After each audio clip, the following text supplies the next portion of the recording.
Thanks. Yes, please proceed. So what is the benefit of it? We can reuse the code. In system definition, we have script includes, and we have a lot of script includes out of the box. So what is the benefit? We can reuse these functions which we define in the script include. So let's check if we have.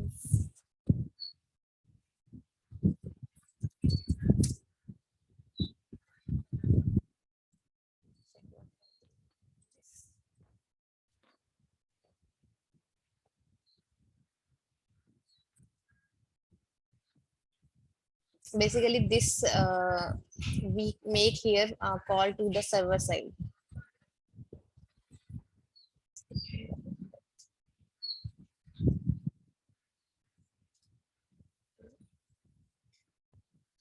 So we have name, that is API name. It is provided by the system itself. Once you select the application name, so it is application name followed by the name of the script include. So client callable checkbox will identify that whether this script include is client callable or not, accessible from which you can specify whether it is applicable for all the scopes of the application or for only for the specific scope.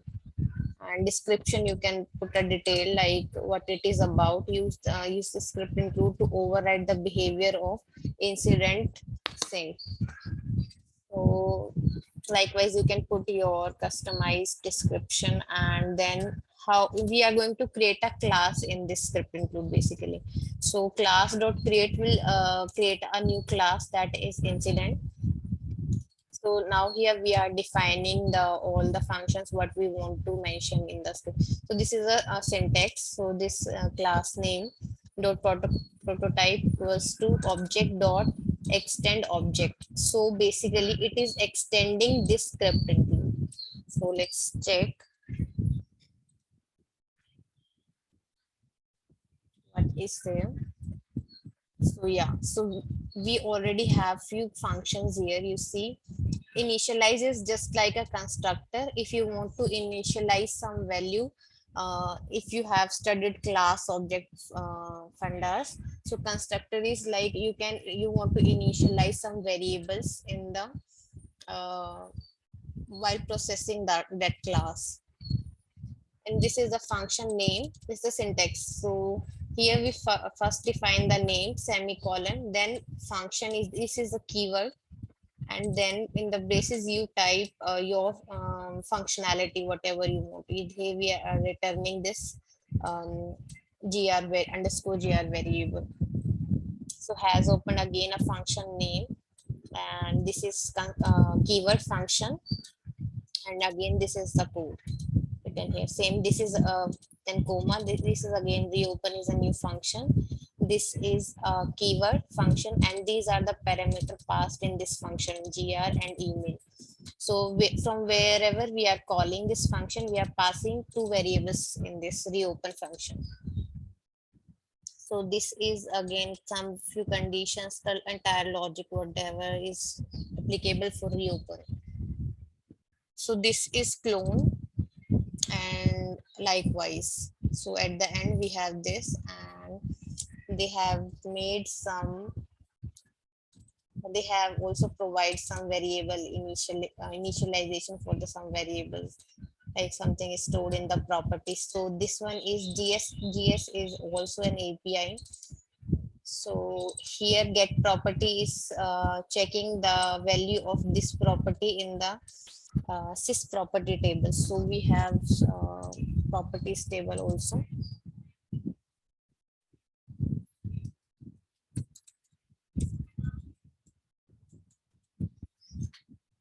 So we have sys property table in the system definition.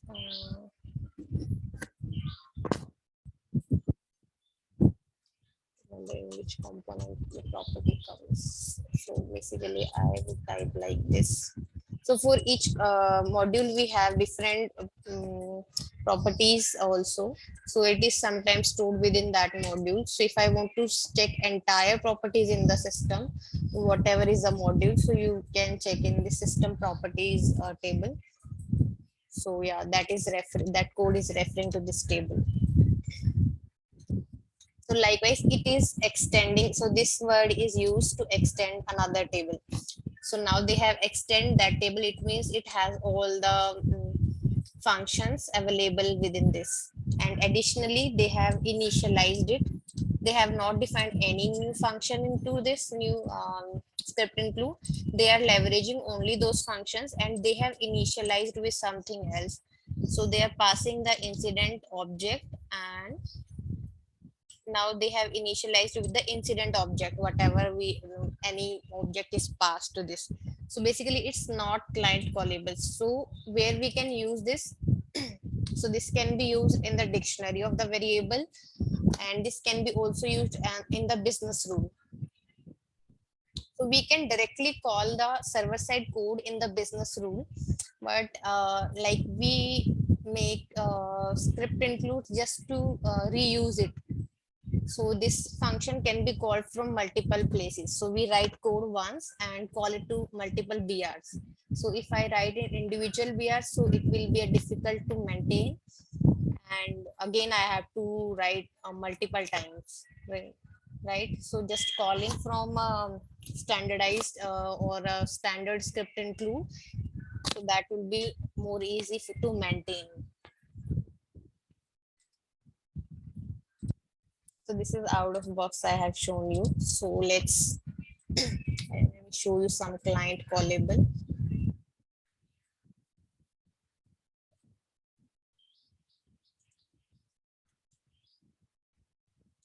Callable is to. So this is our main class also. Show you, and this is processor, abstract Ajax processor.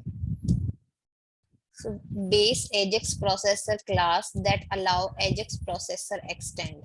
So the glide Ajax, wherever we are using glide Ajax, that script includes should extend this class. Let me show you.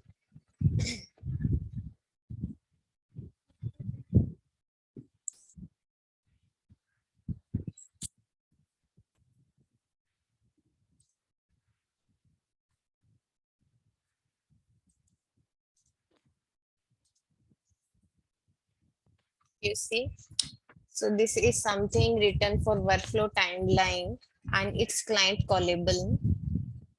And you see extend object is abstract time, it's related to time, it's not for the Ajax processor. So I doubt if it is going to extend it. Let me put some condition directly.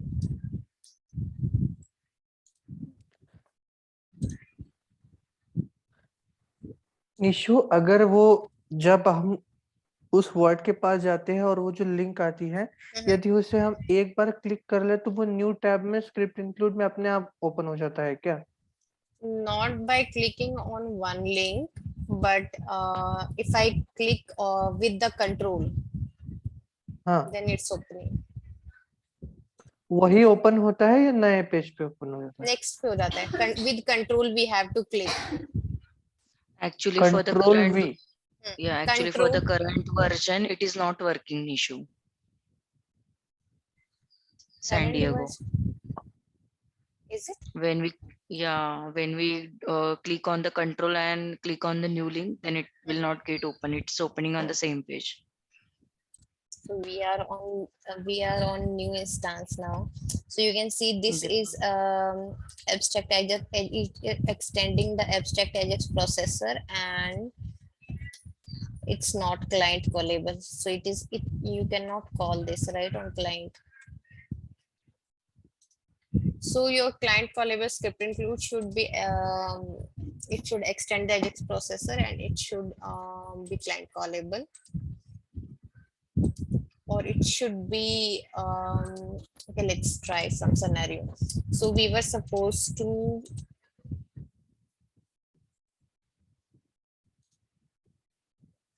So we wanted to fill that table, right? Business, we have business customer. Now we want to write some Glide Ajax code for this.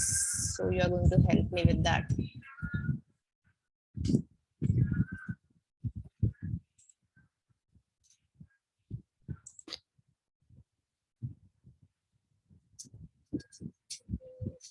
Now, where should I go?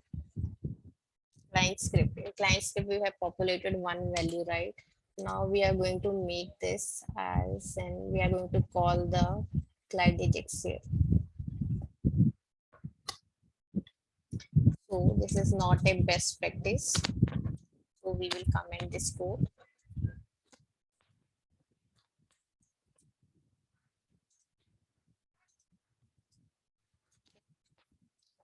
Now we are going to write a Glide Ajax.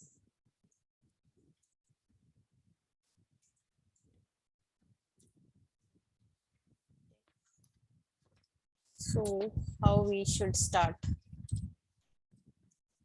Just simply you can go to the documentation. If you are like you don't know how Glide Ajax work.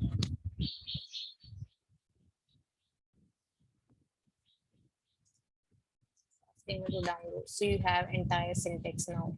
So it's first it's showing hello world, like how hello world works. So here we have get XML. Get, we have two ways to return data from, we have multiple ways to return data from this. So this function varies multiple way. Like one way is get XML, and now next is get XML answer. So all this is like return the different type of data in different way. So you need to extract that data in different way. So one is get XML weight also. So I'm not, get XML answer is one. That returns data in format of XML. So if you are aware how XML data look like, it's like HTML somehow. So, but HTML tags are fixed. So in XML, we can define our own tags. Like P, for paragraph, we have P in HTML.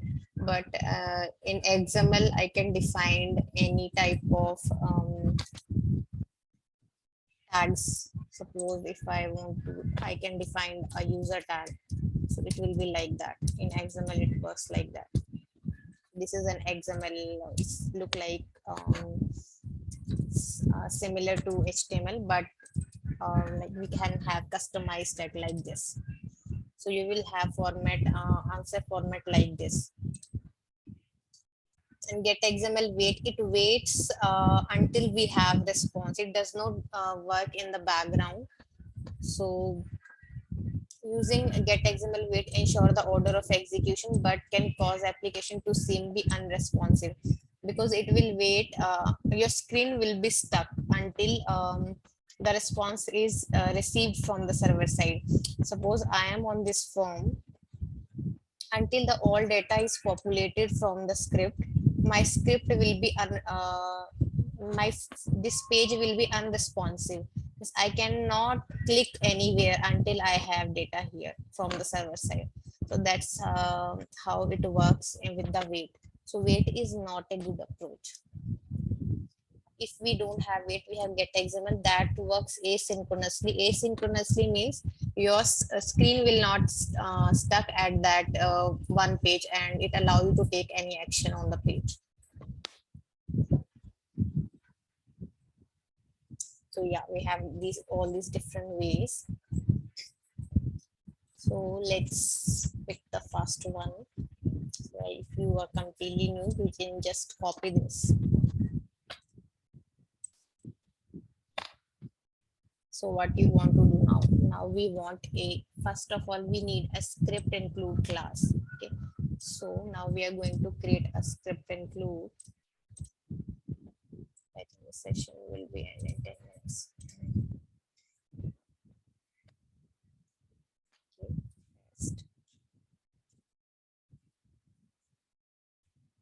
So I have a test step conclude.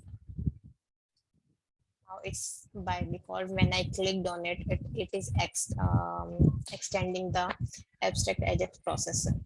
So I need to define functions here. So I can simply refer to any existing one also, like I had this one.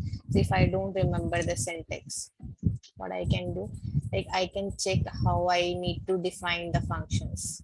So this is the way, right? So I can just take it. This message script include. So now I want to populate user data. So I can rename it user data and function will be this. So do I want to pass any parameter from there? So yes, because I want a specific user data, whatever is coming from here. So this user I have available in my client script, right? I can get the data using gform dot like set value. We have set the value, so we can get value also. So by this gform dot get reference, we were getting the user data, and in here in the callback, we were setting the email value from the user data what we had. So again we have to take the username from the form, and we are calling the uh, script include with the glide ajax to get the user data from the server side. So that script we are writing on the server side to get entire detail of the user, such as email, company, what we want to populate here, email, company, location, department also, if it is you see if it is relevant values. But I believe, yeah, these three values we can get in the users table. So we will populate these three. Okay. So now we need to write that code. I have here a user as a parameter.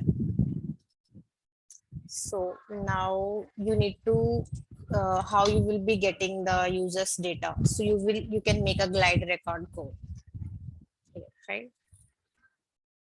So glide record is basically help to get us the code that get us the data from the server side. So this is server code, and we are going to get the data. Standard is just to use dr in front of your glide record object. Glide record also you can easily get from anywhere. So even it's tell you that what should be the parameter. The table name should be here. So what is the table name? I have table name as sys user, where user data is stored. So what should be the query? The query will be like gr this, so that we don't make mistakes, dot add query. We can add it, right? We have functions here. With the query, the sys id we are passing from there, because that field is a reference field, and that is a sys id of user.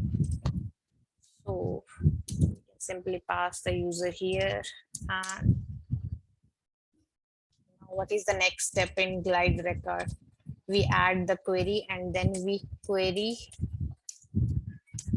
query down data. So we obviously with that one sys we have one data only. So we are going to use if condition. If we have this data dot next, we use to check whether it has this object has any return any record from the table. So it will return a true or false value. So it will execute, and you have entire object from here. So let's check what is the value in the sys user table. Sys underscore user dot list.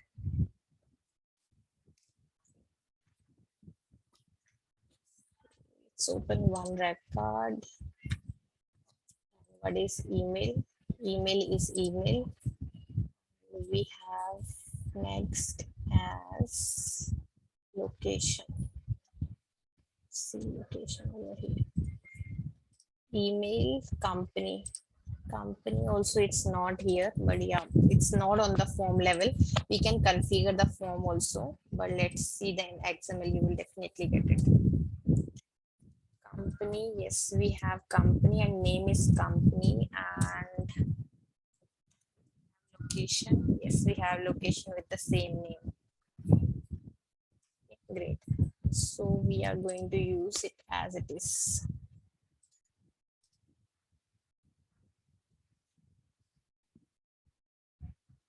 So let's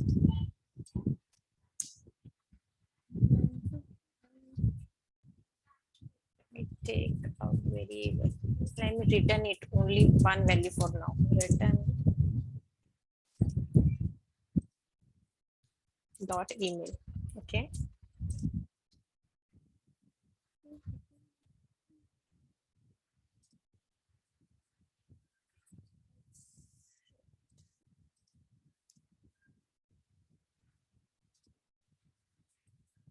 Fine. So it's give us alignment.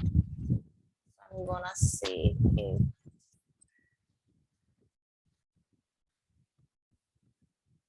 So we need to call it on client side. So this will be the name of script include, that is test.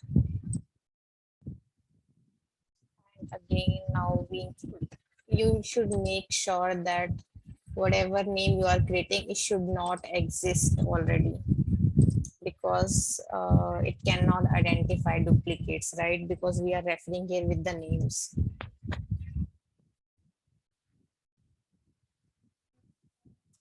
I need to copy the function name. So hello world is a script include method. So it's written here. Script include method means it's a function. Now this is a way to add the parameters. So what is the syntax of calling the function is, this is your script sorry, glide ajax variable, and add param is API function name ga.add param, and this is specifically for function, calling the function sys param underscore name, and then this is the function name. So this has to be same. Everything you can see these things in the glide ajax documentation as well. So sysparam username is your basically it's your parameter you want to send to the to the script include function or to the glide to this test. So we are passing a user right now. We don't want to pass a static user, so we want to pass a sys id of the user. So what we are going to write here, where user id is g underscore form dot, we want to get the user id, right? Get, you can see a list of functions, so it's very commonly used get value. So what is the variable name is this, and that's it. It will return us a sys id of the user. So we are going to write it here. So now we have answer as a answer, and we want to set a value. Okay, let's alert it as well, like we have. And what we are going to do, we are going to set the value in the email. So let's see what answer is returning to us, and that's all. So this is the get xml we are using, and this is again a callback, is a function. So likewise we define here user data, that is also callback. So here is callback, and this is a response coming from the script include test we have written, right? And this will have an XML. So answer, we have a complete